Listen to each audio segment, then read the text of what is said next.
That satisfying vinegar and baking soda volcano in your sink? It looks like cleaning, but most of the action is happening between the two cleaners, not on the dirt. Vinegar is useful, baking soda is useful, but the second you mix them together too early, you start using up what makes each one useful.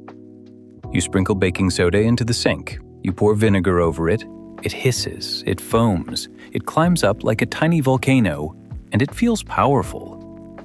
You did not make a super cleaner, you made a show, and by the end of this video, you will know exactly what each one does, what mixing them actually produces, and what you should never combine them with instead. You have seen this video 100 times. TikTok, YouTube Shorts, Instagram, cleaning blogs.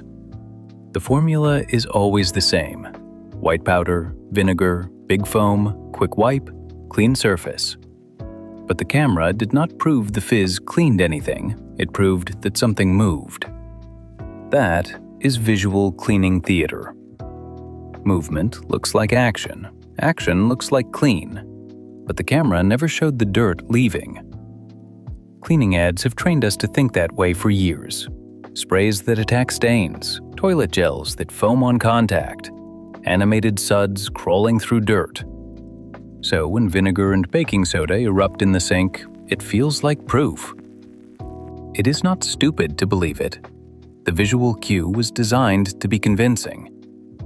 Vinegar works because it is acidic. That makes it useful for mineral problems. White crust around a faucet, lime scale in a kettle, cloudy hard watermarks on glass. That is vinegar's real job.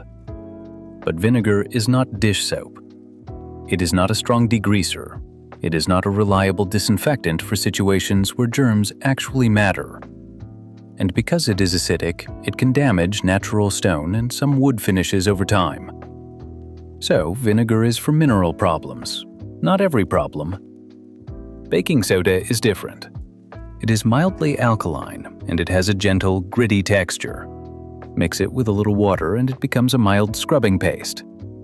That can help with residue, light grime, and some odor problems in small, closed spaces. But baking soda is not a disinfectant. It is not a heavy degreaser. It is a gentle scrub and odor helper. Vinegar is useful because it contains acetic acid. Baking soda is useful because it is sodium bicarbonate. When you mix them, the reaction is simple. Acetic acid plus sodium bicarbonate becomes water, carbon dioxide, and sodium acetate. In normal language, vinegar plus baking soda becomes water, gas, and a weak salt solution. The fizz is not proof of cleaning. It is proof the cleaners are reacting with each other first, before either one reaches the surface. If you need gentle scrubbing, use baking soda before it reacts. 2 tablespoons of baking soda, 1 tablespoon of water, mix it into a paste. Scrub lightly, rinse.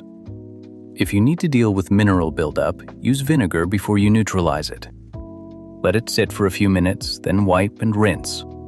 And because vinegar is an acid, never mix it with bleach or bleach-based cleaners. If you wanted a paste with actual stain-lifting power, this is the reaction people were looking for, not vinegar and baking soda. Baking soda and hydrogen peroxide. 2 tablespoons of baking soda, 1 tablespoon of regular 3% hydrogen peroxide. Mix it fresh into a paste. Apply the paste. Wait 10 to 15 minutes. Scrub lightly. Rinse well. Hydrogen peroxide can lighten colors. Test a small hidden spot first.